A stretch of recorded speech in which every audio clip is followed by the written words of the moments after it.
আজকে আলোচনা করব মকর রাশির মে মাস কেমন যাবে। মকর রাশির মে মাসে ভাগ্য, কেরিয়ার, স্বাস্থ্য, তারপর হচ্ছে লাভ লাইফ, ম্যারেড লাইফ বা ব্যবসা কেমন যাবে, কেরিয়ার উন্নতি করতে পারবে কিনা, এই সব কিছু বা এডুকেশনই কেমন থাকবে, এই সব কিছু নিয়ে হচ্ছে আলোচনা করব।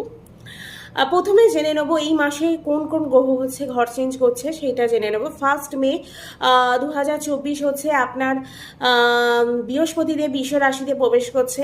11 মে হচ্ছে বুধ মেষ রাশিতে প্রবেশ করবে। 14 মে সূর্য হচ্ছে বৃষ রাশিতে প্রবেশ করবে। আর শুক্র হচ্ছে 19 মে হচ্ছে বৃষ রাশিতে প্রবেশ করবে।